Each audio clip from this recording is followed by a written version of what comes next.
नमस्कार. स्वामी विचार चॅनलमध्ये सर्वांचं मनपूर्वक स्वागत. आज आपण श्री शंकरांची कथा ऐकणार आहोत. व्हिडिओ शेवटपर्यंत नक्की पहा, जराही स्किप करू नका.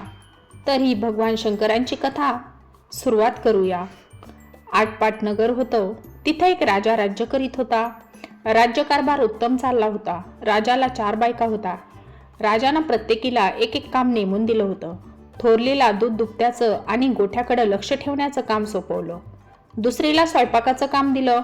तिसरीला मुलाबाळांकडे लक्ष ठेवण्यास सांगितले आणि चौथीला आपली सेवा करावी असे सांगितले होते. असे बरेच दिवस चालले होते. परंतु नंतर बायकात भांडणं होऊ लागली. एक म्हणे हिनच का महाराजांची सेवा करावी, स्वयंपाक केला तर बिघडेल का. दुसरी म्हणे मीच का मुलाबाळांचं करावं. तिसरी म्हणे मला तर गोठ्यातच डांबल्यासारखं झालंय, दूध दुभतं सर्वांनाच लागतं ना, जरा तिकडे लक्ष द्या ना. अशा चौघी भांडू लागल्या. एके दिवशी हे भांडण राजाच्या कानावर पडलं. राज्यकारभार सुखाचा, पण घरातील ही भांडण नकोत असं त्याला वाटलं. त्याचं मन उद्विग्न झालं. तो चिंताक्रांत झाला. बायकांची आदळआपट त्याला सहन होईना. तो तसाच उठला आणि राजसभेत गेला. इतक्यात तिथं वशिष्ठ ऋषी आले. राजानं त्यांना वंदन केलं. बसायला आसन दिलं. वशिष्ठांना राजा चिंताक्रांत दिसला. वशिष्ठांनी चिंतेचं कारण विचारलं. राजानं चौघींबद्दल तक्रार केली. वशिष्ठ व राजा राणीच्या महाली आले. 4 राण्यांना एकत्र आणले. त्यांना भांडणाचं कारण विचारलं. एक म्हणाली मीच का ते काम करावं. दुसरी म्हणाली मला रोजच्या स्वयंपाकाचा कंटाळा आलाय. प्रत्येकीला त्या कामाचा कंटाळा आला होता. राजा म्हणाला तुम्ही जी कामं चांगल्या रीतीने करू शकता तीच कामं तुम्हाला वाटून दिली आहेत. वशिष्ठांनी अंतर्दृष्टी लावली. काही वेळ ध्यानस्थ झाले. त्यांनी भांडणाचे कारण शोधले. ते पहिल्या राणीला म्हणाले, अगं तुला दूध दुभत्याचं काम सांगितलं आहे ना. ती हो म्हणाली.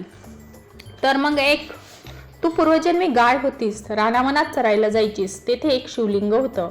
2 प्रहरी त्या शिवलिंगावर तू दुधाची धार धरायचीस. त्या पुण्याईनं तू राजाची राणी झालीस. पण गेल्या जन्मीचं व्रत अपुरं राहिलं. ते पुरं व्हावं म्हणून शंकराने ही आज्ञा राजास केली व तुला दूध दुभत्याचं काम दिले. तू ते आनंदानं कर.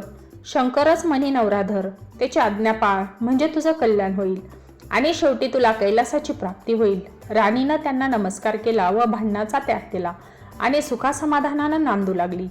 वशिष्ठ ऋषी दुसऱ्या राणीला म्हणाले, तू का गं भांडतेस. ती म्हणाली, मी का हो स्वयंपाकीन व्हावं, याचं कारण तरी कळेल का. ऋषींनी अंतर्ध्यान लावलं आणि काही क्षणांनी डोळे उघडून म्हणाले, बाई ग, आदल्या जन्मी तू भरी ब्राह्मणाची पत्नी होतीस. कोरान्न मागून आणत असे. दर सोमवारचा उपवास करीत होतीस. भिक्षेला जाई 5 घरचं कोरान्न मागे त्याचा स्वयंपाक करून महादेवाला नैवेद्य दाखवत होतीस. ही भक्ती देवाला आवडली. त्यानं तुला राजाची राणी केली. राजानं तुला हे काम नेमून दिलं.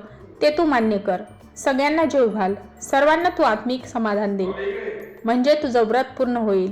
राजाची मनपूर्वक सेवा कर म्हणजे ती शंकराला पावेल. शेवटी तू कैलासाला जाशील. राणीला हे पटलं. तिनं नमस्कार केला. भांडायचं नाही असं तिनं ठरवलं. ऋषी तिसऱ्या राणीकडे वळले. तिला भांडणाचं कारण विचारलं. तेव्हा ती म्हणाली, आम्हा प्रत्येकीला 2 मुलं, एकूण 8 मुलं. एवढी मुलं मी का सांभाळू. वसिष्ठ म्हणाले, बाई ग, गेल्या जन्मी तू वानरी होतीस. दर सोमवारी चांगली ताजी फळं आणून ती तू शंकराच्या पिंडीवर ठेवत होतीस. स्वतः उपवास करायचीस. तुझा हा नेम कधी चुकला नाही म्हणून देवाने तुला या जन्मी राजाची राणी केली.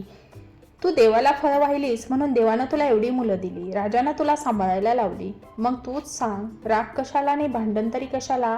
तू मुलं सांभाळ, यातच तुझं कल्याण आहे. तिला हे पटलं. तिनं त्यांचे पाय धरले. त्यांनी तुला शंकर प्रसन्न होईल असा आशीर्वाद दिला. मग ऋषी चौथ्या राणीला म्हणाले, बाई तू का गं भांडतेस. मला यांची सेवा करावी लागते. हे वेळी अवेळी रात्र पाय चेपते, अंघोळीला उठणे, गरम पाणी करून देते, यांच्या डोक्यावर छत्री धरते, वारा घालते, जेवण आणून देते, तरी माझं कौतुक असं नाही. चौथी राणी म्हणाली. वशिष्ठ म्हणाले, आदल्या जन्मी तू घार होतीस. आकाशात तू उडत होतीस. खाली एक शिवलिंग होतं. भर 2 प्रहरी तू त्यावर सावली धरायचीस म्हणून शंकर तुला प्रसन्न झाले.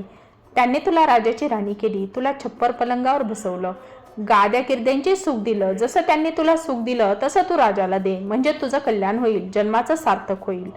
वशिष्ठ ऋषींनी 4 राण्यांचं भांडण मिटवलं. राजाला आनंदी केलं व सर्वांचा निरोप घेतला.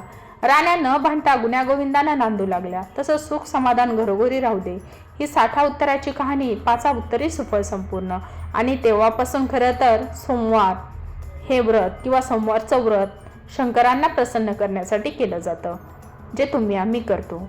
तर अशी ही कहाणी तुम्हाला नक्कीच आवडली असेल.